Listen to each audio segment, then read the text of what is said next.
Baharudin Yusuf Habibie atau yang akrab kita sapa Pak Habibie adalah seorang sosok yang tak hanya dikenal sebagai Presiden ketiga Republik Indonesia, tetapi juga sebagai seorang insinyur jenius yang menjunjung tinggi nilai-nilai dalam setiap langkahnya. Kisah hidupnya menjadi cerminan sempurna dari pengaktualisasian core value berakhlak bagi setiap aparatur sipil negara. Bagi Pak Habibie, pengabdian adalah segalanya. Sejak awal karirnya di Jerman, ia selalu menjadikan keahliannya sebagai jembatan untuk memberikan manfaat sebesar-besarnya bagi bangsanya. Ia mendirikan industri pesawat terbang Nusantara bukan sekedar untuk membangun industri, melainkan untuk menciptakan kemandirian teknologi yang pada akhirnya akan melayani kebutuhan rakyat Indonesia. Integritas Pak Habibie tak perlu diragukan. Sebagai pemimpin di berbagai lembaga negara, ia selalu bertanggung jawab penuh atas setiap keputusan yang diambil. Ia berani menghadapi kritik dan senantiasa memastikan bahwa setiap proyek yang dipimpinnya, termasuk pengembangan teknologi dirgantara, dilakukan dengan transparansi dan pertanggungjawaban yang jelas. Ia meyakini bahwa setiap rupiah yang digunakan harus memberikan hasil yang nyata bagi kemajuan bangsa negara Indonesia.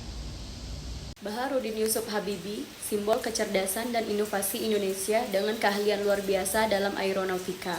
Ia membawa bangsa ini ke era baru teknologi penerbangan. Pesawat N250 adalah bukti nyata kompetensinya, karya anak bangsa yang diakui dunia. Bapak Habibie tidak hanya menginspirasi generasi muda, tapi juga mentransformasi wajah Indonesia di kancah internasional.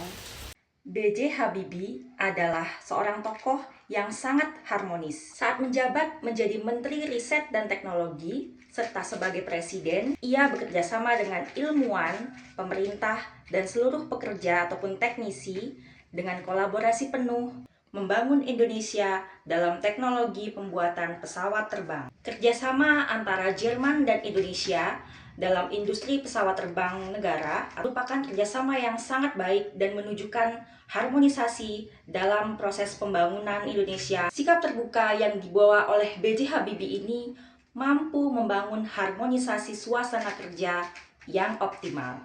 Merupakan tokoh nasional bangsa Indonesia yang sangat mencintai bangsa Indonesia.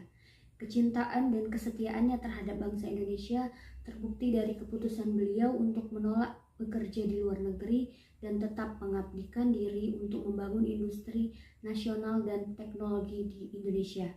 Bahkan setelah masa jabatan beliau sebagai Presiden Republik Indonesia kala itu, beliau tetap mendirikan The Habibie Center untuk mengawal demokrasi dan HAM, serta terus mendorong inovasi dan pendidikan melalui berbagai kegiatan.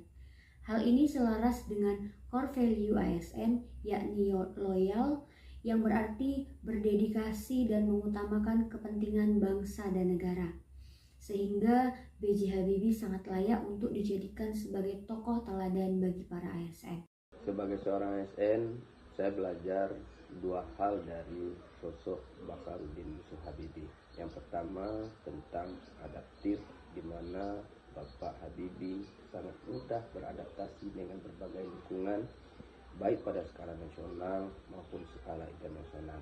Ini tentu penting bagi kita sebagai seorang ASN yang melayani setiap orang dan setiap hari menemukan orang-orang yang berbeda. Yang kedua tentang kolaboratif.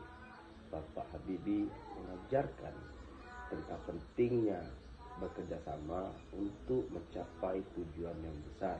Tidak akan mungkin bagi seseorang untuk mendapatkan sesuatu yang besar tanpa adanya keterlibatan orang lain, termasuk dalam berbagai latar belakang yang ada dan terlibat dalam merumuskan, mengeksekusikan sebuah tujuan tersebut.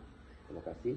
Dari situ saya pikir Bapak Habibie sangat mengajarkan saya sebagai seorang ASN dalam dua hal yang penting tersebut. Dengan demikian, kisah hidup dan karir Pak Habibie bukanlah sekedar cerita sukses, melainkan sebuah panduan nyata bagi setiap ASN untuk mengaktualisasikan nilai-nilai berakhlak. Ia adalah teladan bahwa integritas, kompetensi, dan pengabdian yang tulus adalah kunci untuk melayani bangsa dan negara.